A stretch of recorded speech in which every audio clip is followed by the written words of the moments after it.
Hello and welcome. I am totally losing the light today, but I really wanted to record this intro and get my video uploaded. I wanted to share with you today how I made this little junk journal out of a file folder. It has a little charm-like thing here. It has two pockets in the front and the back, and I'll show you how I made it. So I hope you enjoy. Well, sorry, one more thing. I forgot to say that after I recorded how to make this, I recorded a different intro and then I took pictures and I realized that I needed to add something here. So I added this little bit of lace that I cut off a bigger piece of something and just attached it right there. So now, sorry, now I'm crooked because I'm holding my phone with one hand, and I'll show you how I made it. Okay, here's how I'm starting out my project. First of all, I put down this paper because I usually get very messy with these when I use paint, and I like to put down some sort of paper to protect my surface, but also later on I can use this paper for something else, the under paper. And I have my file folder, and it's just a normal letter-sized one, and I was folding it like this to see, just to make sure that it would make a nice size. And I have some paints that I've picked out. I'm going to keep them off to the side because I can't fit everything right here. Oh, and also I wanted to say that I have this brown paper because not only do I like to use this paper in my journals and mixed media, but I have a big glare with my light that's off to the side, and I need the light to be able to see. So I thought the brown would cut most of the glare out, hopefully. So anyway, here are my colors. This time I decided I wanted to use purple. I don't know why, and it just occurred to me, and I love purple, but I don't really use it a lot in my mixed media. I always love to use teal, and I thought those two colors look nice together. This is quinacridone Nicolazo Gold. It's a golden color. It's like a rust color, and it doesn't have to be golden if you're using this color palette. It could be any other brand or similar, and of course you can use any colors you want. Okay, and then I also have this color, which I thought was nice, and it's kind of like an autumn fall color. It's called Indian Yellow Hue, also a golden color. I'm using my fancy paints today. And I have Titan Buff, which is also a golden color, one of my favorites, like an off-white and white, just in case. I always add, and black. I always add black and white to most things that I do. So I might need more of these paints. I may use other colors. I may not use all of them, but that's what I've put out so far. And I have some stencils I'm going to use. I don't know if you can see that. Let me move this out of the way. I just got these stencils from Stencil Girl in the mail today, so I thought, oh, these are good, I'll use these. Perfect. I don't have to search through my stencils and look for something good. Okay, so I started fast forwarding here because this video was just too long as I was editing it, and I think it's not too fast that you can't see what I'm doing. So I'm just showing that I'm going to gesso the folder, the parts that will show, and a little bit inside of the folder, which will be the pockets, so that when you look inside, you'll see a little bit of color in those pockets. I gessoed the parts that I described earlier, and I'm just showing that here. I didn't let it dry completely, and a little bit of that brown paper stuck on there, but it's fine because it just adds a little extra texture. So now I'm going to start adding paint in a second, and I just wanted to say too that the gesso was not necessary if you don't want to use it. I just wanted one more layer of paint to provide a little more sturdiness to my cover. And also, most of the time I like the way the paint spreads around with a layer of gesso, but it's not absolutely necessary. So I just wanted to say that because when I started out, I thought I had to gesso everything, but you don't necessarily have to. It's just, as you just experiment and see what you like and what you don't like. So, because sometimes I don't use gesso before I start painting things. So anyway, I'm starting with the purple paint, and I'm just spreading it around, very messy and loose, as you can see. I'm trying not to overthink this part of the process because it's just a background, and then after I spread some color down, I'm going to stencil, and then at some point I'll figure out that I will kind of, pull it together with the stenciling and other things. So then I started in with the teal color, and again, I'm just spreading it around, trying not to think too much, trying to have fun, just spreading paint around. And then I realized, I think I might be putting a little bit too much teal. Time to go in with a different color. And I decided to go in with the Titan Buff. And at first, I'm trying to still trying to decide what color to use there. But I figured out I'm going to use Titan Buff, and then my paintbrush is a little dirty, so I cleaned that up a bit and filled in mostly the white spots with the Titan Buff. I could have left those white too, or used white, but I just decided to use the Titan Buff. It is one of my favorite colors. And just fill in, some space there and leave some brighter, or make some brighter spots. Again, just filling it in without thinking too much. And I do look at it and think, okay, do I need some more here, some more there? Just kind of sort of balanced, even though I know it's still pretty messy and doesn't look like anything. So I dried that a little bit, and as I was drying it, I realized that I thought I did need another color in there, and I used I think it's called Indian Yellow Hue, forgetting my color names, and so I added those in spots, and then I think it's time to start stenciling. And so I pull out the big stencil first, the big pattern, I should say, and the big stencil. And I'm going to start stenciling that pattern here and there. I'm not going to use the whole stencil, just parts of it.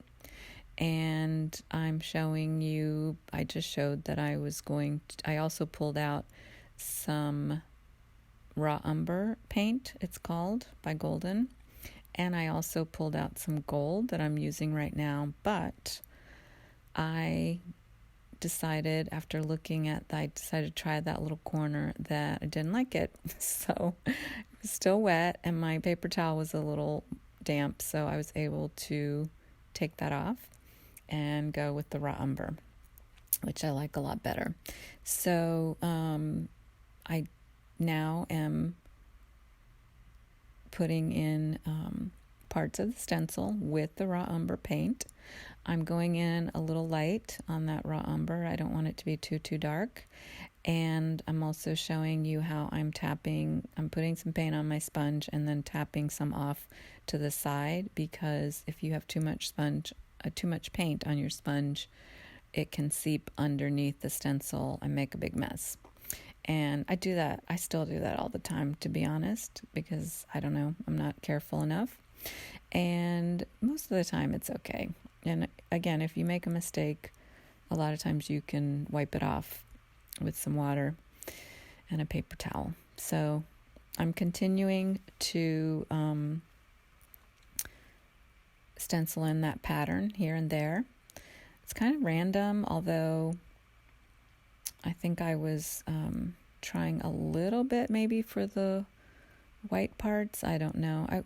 I don't think I was really focusing too much on this part either. Just again, randomly putting that pattern in the background because I still am going to do a bit more stenciling, as you'll see. And this is just to provide some more layers and textures to the background. So I really like the way that is looking so far. And I also wanted to say that if you're stenciling in this way, you don't even have to worry about leaving, like the sponge leaves like a sharp line in a way when you're tapping it. But when you take the stencil away, it's not really noticeable. I don't know if I'm explaining that properly, but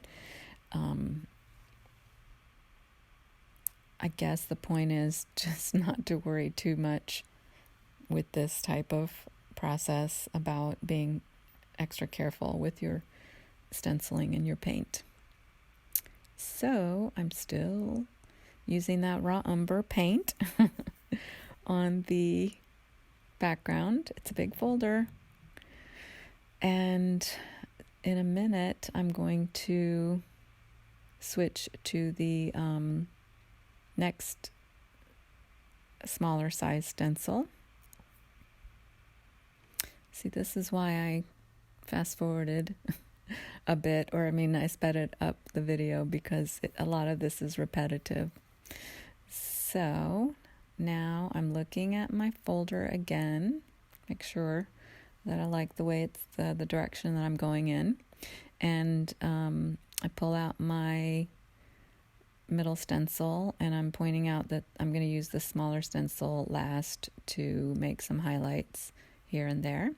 So with this middle stencil, I really was not sure what color to use and how to use it. So I'm just debating for quite a while here on how I'm going to use it, where I'm going to start, what I'm going to do.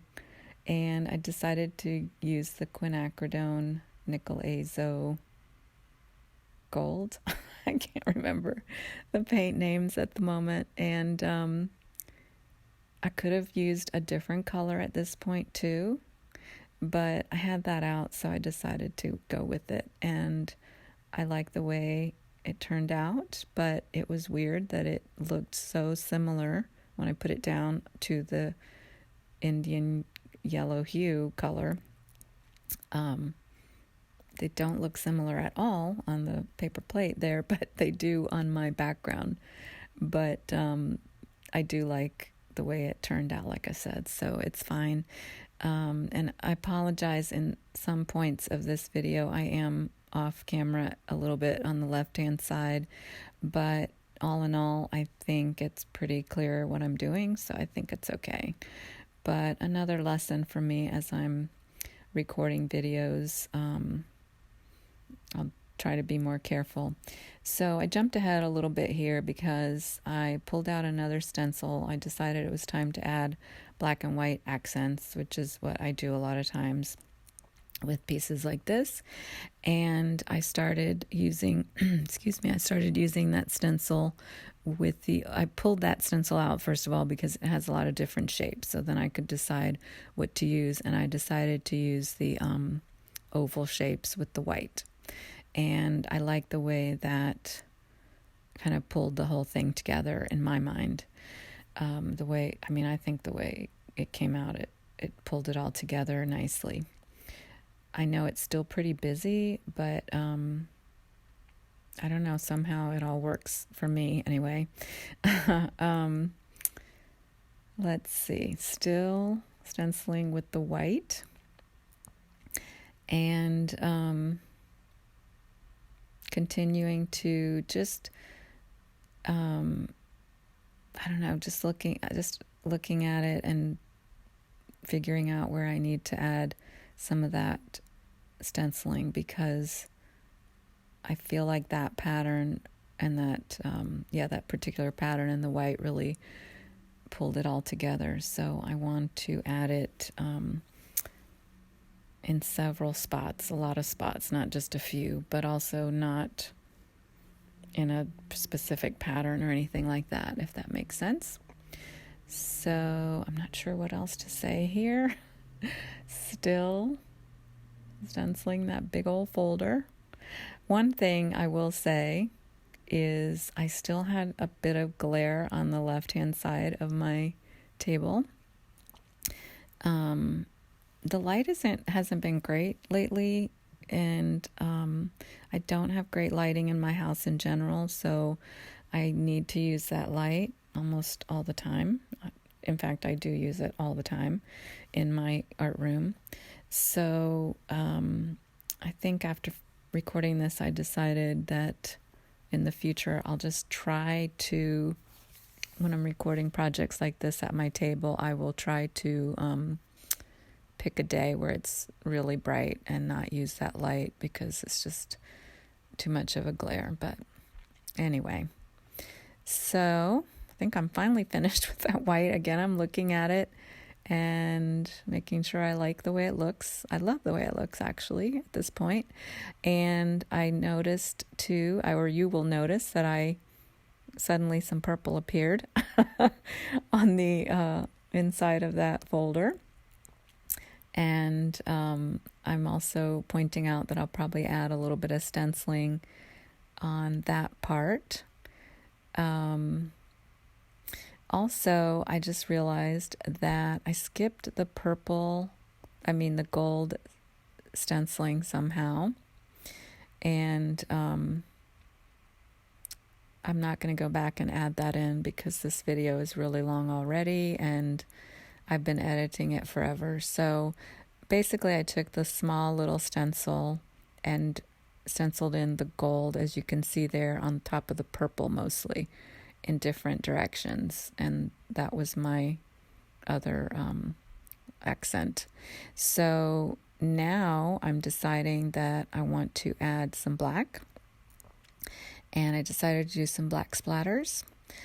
Before that, I was saying the way I usually add some black accents is either by stenciling, but I thought that more stenciling on this piece would make it too crazy. So it was too busy. So I decided to do another way I add black accents is to do some scribble writing with either a marker or a pencil or even some paint with a brush, a small brush, or splatters, which is what I ended up deciding to make. I made some black splatters on there with some black ink, and I made some small splatters. In retrospect, I wish I had used, I had done some bigger splatters, but it's fine. It turned out fine. And then I decided to use my Stabilo All pencil to outline those white oval shapes. Very loose, scribbly lines. And if you don't know about the Stabilo All pencil, it's fantastic for mixed media. And if you wet it, it moves around, which can be good and bad.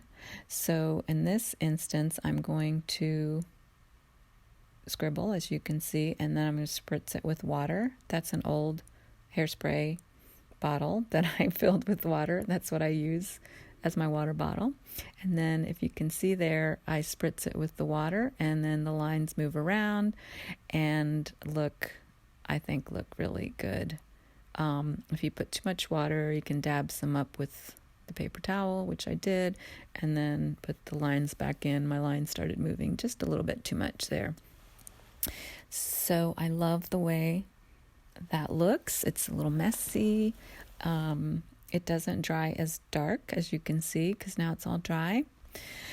And I am going to edge around the entire folder with that black paint because I thought it needed that color around the edge to kind of frame the whole thing.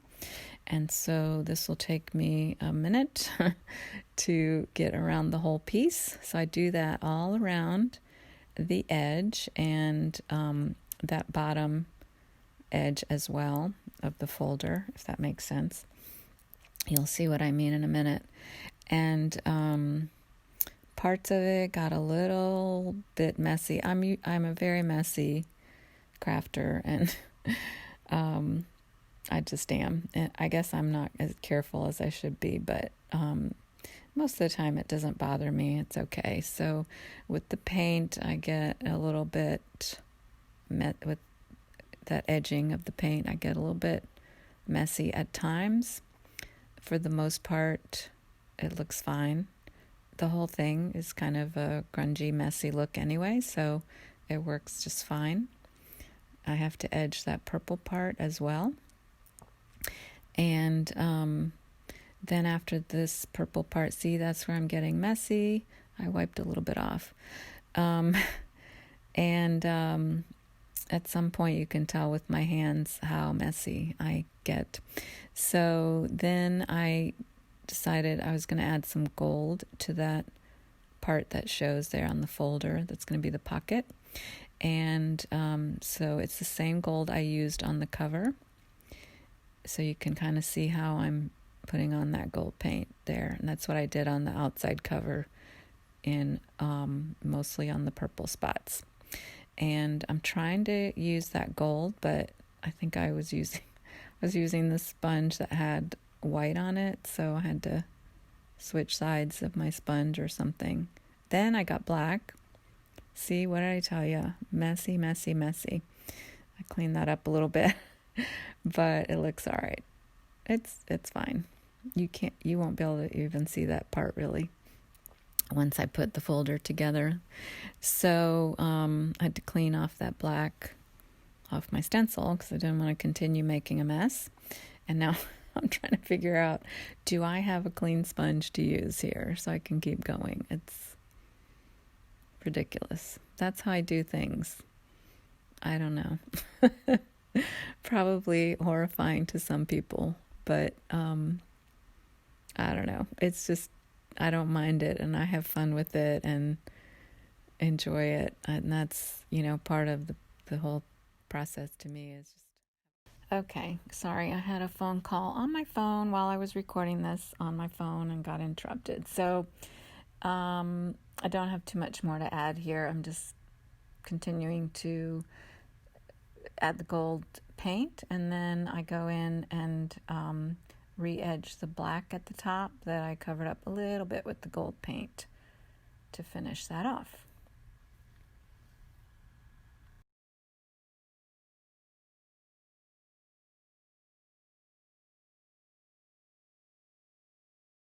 Okay, here I'm mostly talking about, I think, what I just did, and then I always feel like I have to announce what I'm going to do next.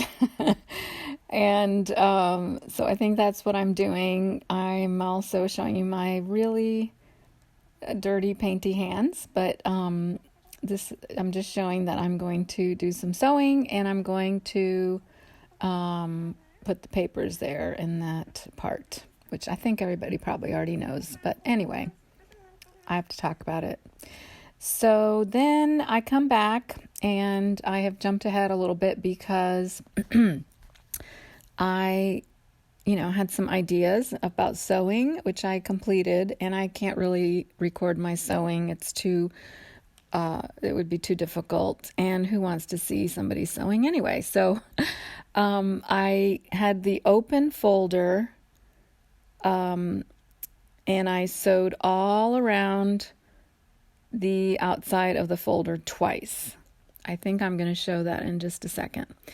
Because right now I'm talking about how I also sprayed it with the Spectrafix fixative, because I thought I might do something else on top. But anyway, there are the sewing that I did all the way around. Then I folded it in half, and I sewed the sides that are going to be the pockets, and then that make the pockets, and then the bottom I just sewed along the bottom just to match the rest of it, even though that bottom sewing doesn't really do anything.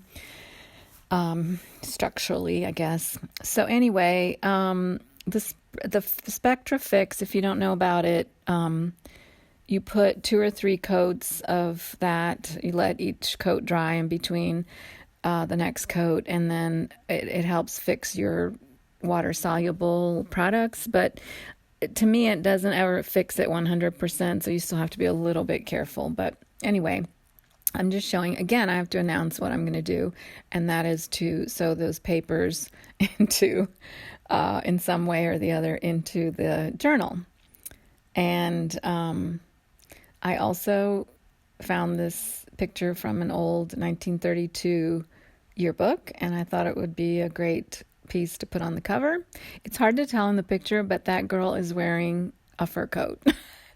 And I thought that was just so awesome. It's a college yearbook, but still in her college yearbook picture, she's wearing a fur coat.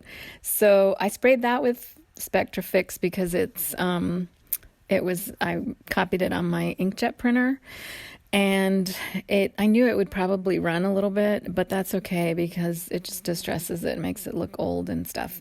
I just copied that on regular white copy paper, and I tore a piece of a book page and I sprayed that with some brown ink to distress it a little more too. And then I am cutting that fabric or tearing it down to all fit on the cover of the journal, and I'm going to attach all that together and then sew around the edges of the picture in a zigzag, which is what I think I was just saying there.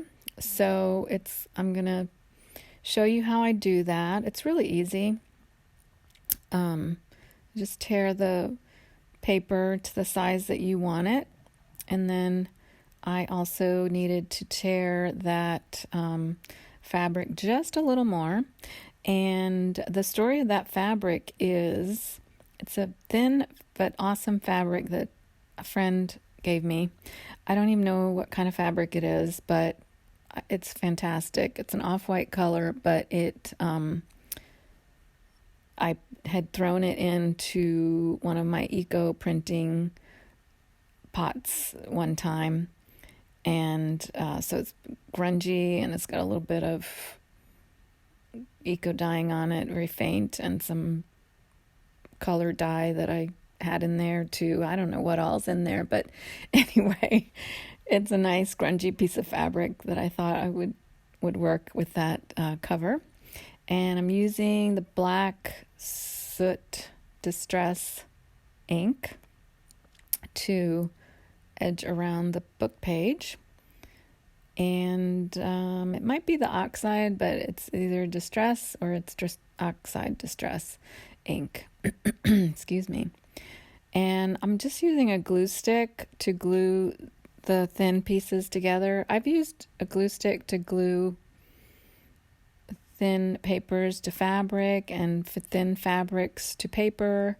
So it works well, and it's not wet, so it doesn't seep through the fabric.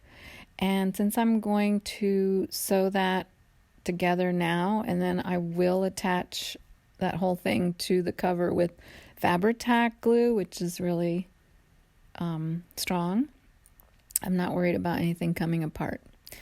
And now I'm saying, I'm going to put some cards with a tab to fit in the front and the back pocket.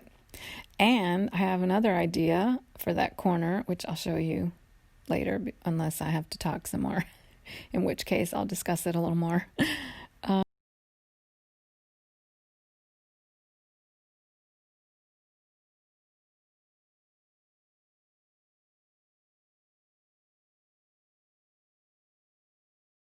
So now I'm back, and I made the 2 cards for the front and back pockets out of some off-white cardstock.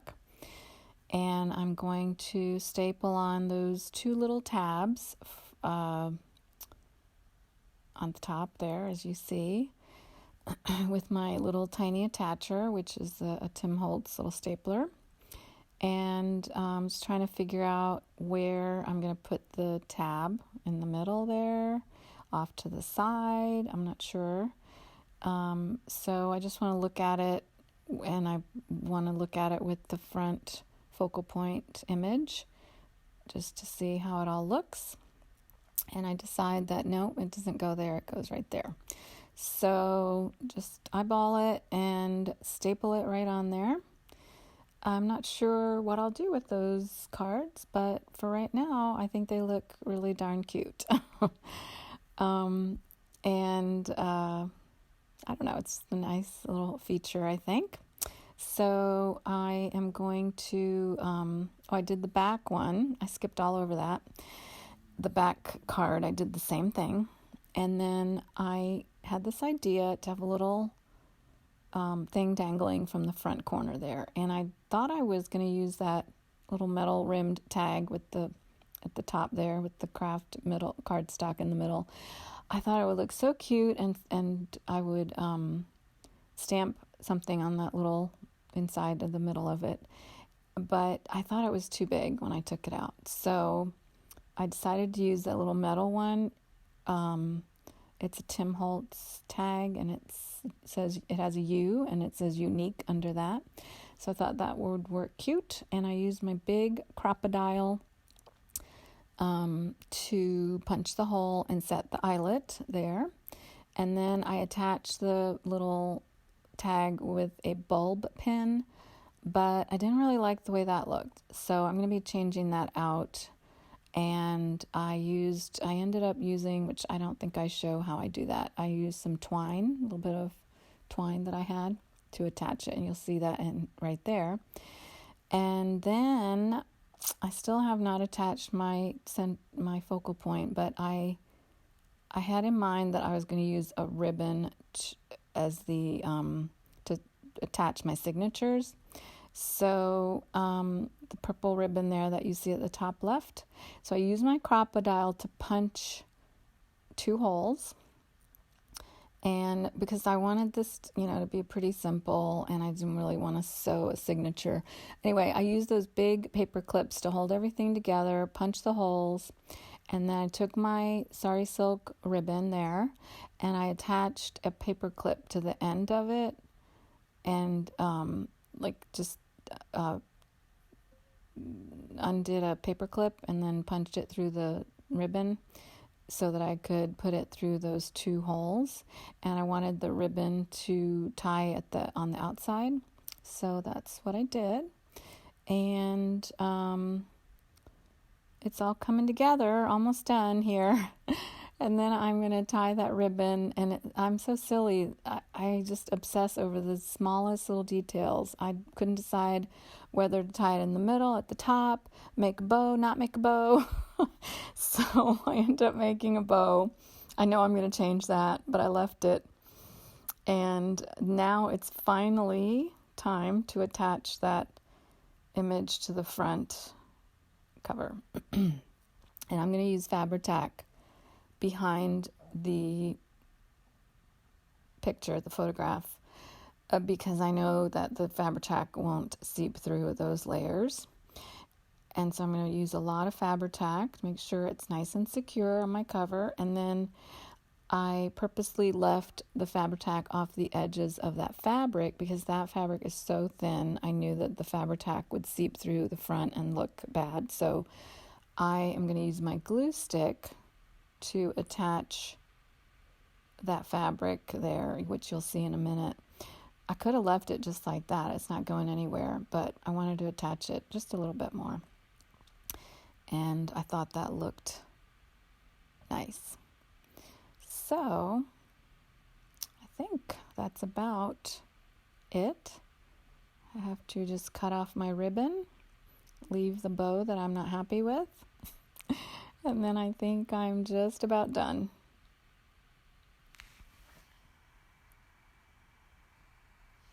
And there we go with the bow again. Let's try the middle this time. Still not happy with that, but oh well.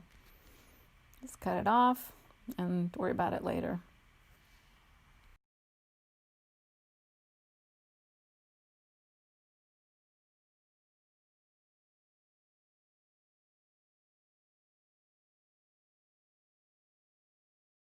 Okay, let me show you the papers. I realized I did not show the papers I used. So I have lots of papers. I tea dye papers, and when I tea dye, I make a lot because I make a lot of journals, and I like to have them, you know, ready to go.